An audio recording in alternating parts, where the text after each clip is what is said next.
For the longest time, Mythra from a gameplay standpoint made little to no sense to me. I've played her for years and no matter what I tried or did, she just didn't click. I couldn't understand how people made playing her look so easy.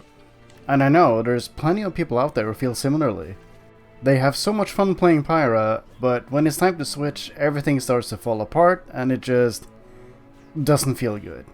Pyra, despite her quirks, is still a traditional sword character. And if you play characters like Ike, Corin, or Byleth, she instantly clicks with you. I know most of my videos aim to help people improve their Pyra, but this time I'm doing a switcheroo.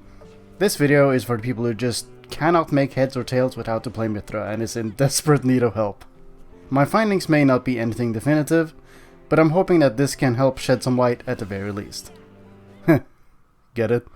Because Mythra uses light. To start, I'm gonna spend some time attempting to explain why Mythra feels so weird to play.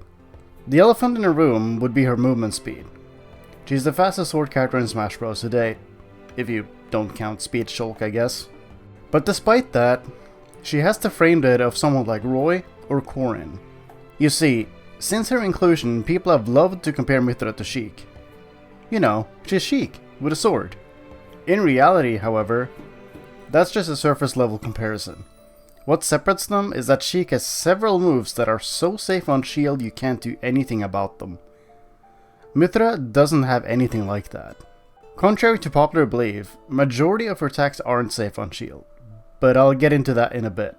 So there's a bit of a discrepancy there between expectations and what Mythra actually ends up being like. Her movement speed doesn't match her frame data, and it makes for an odd experience. But enough about that. Let me put on my nerd glasses and get into frame data for real. So a sword character's whole modus operandi is spacing their attacks in such a way that they won't get punished, which can lead into a punish for them instead. You know, the good stuff. Mythra is extremely weird in this regard. She feels like she's designed to be a rushdown character, but if a lot of her attacks aren't safe on shield, you can't shield pressure like other characters can, right? I made the comparison to Roy earlier, and while their frame data is similar, their shield safety is not. Roy has safer move across the board. I won't go over all of her moves because it is a waste of time, but I want to highlight some of them. You can always go to the Ultimate Frame Data website to check for yourself. Down tilt is her safest ground move, being -10 at the tip, which doesn't sound so bad, but a lot, and I mean a lot of moves, start at frame 10 or lower at a shield. Most swordy down tilts are usually -7 or lower, so at least when they're well spaced they cannot be grabbed. Bottom line, it's not the best, but it's certainly not unusable. Forward tilt is -11 no matter how you space it, which has its own sets of problems, but it makes up for it with more range than down tilt. If you space it well, it's gonna be hard to punish for stubby characters at least. I've said in the previous video that I think forward tilt is the best poke Mythra has, and I stand by that. And that's it for her ground moves. Everything else is -14 or worse, so don't even think about hitting a shield with them. By the way, a public service announcement. Mythra's dash attack is -22 on shield. -22. Even if she crosses you up, you can punish her with whatever you want. Alright, so what about her aerials then? Surely they must fare better. It's kind of funny. Neutral air is actually the worst one in terms of safety. You know, the one everyone uses all the time. It's -10 on shield, which is the same as down tilt. Difference here is that you'll almost always want to get the landing hitbox, which, you know, requires you to be close to your opponent, which can easily be shield grabbed every time. Its only saving grace is that you can cross people up, but if they have a move that's frame 10 or faster, that doesn't matter. Forward air, back air, and down air are all -7 when spaced properly, and they're pretty difficult to punish.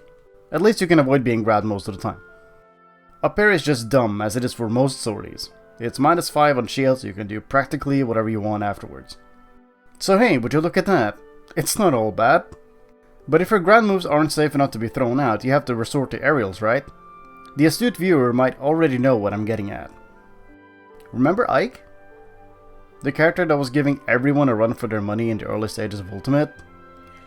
None of his ground moves are safe on shield, but all of his aerials are. And that's part of what made him fall off as hard as he did. He spends almost all of his time in the air, which is not only a place you cannot shield, but it also makes his game plan far too simple and predictable. Obviously, Mythra has far more movement speed than him, but what tends to happen is that people over-rely on her aerials. And why wouldn't you? You're not incentivized to use her ground moves if you get punished for trying. And I think this is part of the conclusion that me and many others came to. And then we switched to Pyra, who can actually play that good all-reliable swordy neutral. Listen, I play Pyra in neutral, you play Pyra to get the kill. We are not the same. I know this is a Mythra video, but to put things more into perspective, I'm going to discuss Pyra for a bit. The biggest difference between her and Mythra is obviously the power and the increased range, but she has shield safety where Mythra doesn't. Down tilt when spaced well is -9. Doesn't sound like much, does it? It's just a single digit. Until you remember that a ton of moves in this game is frame 9 out of shield specifically. So many characters cannot grab or attack out of shield to punish down tilt, which is nice. 4 tilt is a crown jewel though. It's also -9, but the range is absolutely bonkers. The vast majority of the cast cannot even remotely punish 4 tilt when it's well spaced. Her aerials are the same story as Mythra's, safe when spaced well. But that small difference of having safe ground moves is what makes her so much more appealing to play neutral for me and many others. Alright, now that I've laid the groundwork, where do we go from here? In my findings, I've noticed that playing Mythra as a rushdown character works better at low to mid level and starts falling off the higher you go. And with good reason. Good players know what they're doing, and they also know what Mythra is capable of. At least I think they do. Still see a lot of people give her too much respect when she's hitting their shield.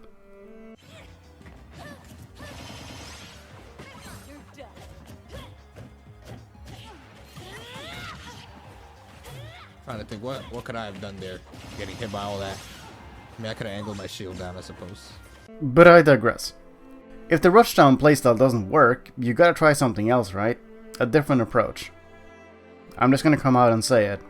I think Mythra is a far stronger character if you play her in literally any other playstyle than rushdown. Bait and punish, whiff punish, and camping are all playstyles she excels at. And listen, I know. Not everyone is going to have the patience to do nothing in this game. But I urge you to at least try slowing down for a few games, press less buttons, just move around, and wait for the opponent to come to you. Once you've won neutral, you can start pushing your advantage. Then you can be in your opponent's face. Just because Mythra is a fast character, it doesn't mean that you have to play fast, alright? I'm not going to go in depth about playing neutral as we'd be here all day, but hopefully you get the gist. From what I've seen, this is exactly what the top players are doing with Mythra. They use her movement to open up their opponents, baiting them into picking an option first. They only really hold forward when it's safe to do so. Sounds so extremely simple in hindsight, doesn't it? You're still overwhelming your opponent with Mythra speed, but in a different way. And I suppose that just sorta confirms this hunch I've had. I've always had more success playing Mythra when I'm not attempting to rush people down. Whenever I tried rushdown, it doesn't work the way I'm expecting it to, and my brain just kind of explodes. So, yeah, I don't really know what this video became in the end. What I do know, however, is that there are people out there who can't make sense of Mythra but love playing Pyra. And for you guys, I hope this video helped, even if just a little. And for those who stuck around till the end, yes, that's you. First of all, thank you. Secondly, what's an aspect of Pyra and Mythra you have a hard time with? I've told you my story, now it's your turn. Thanks for watching, and take care.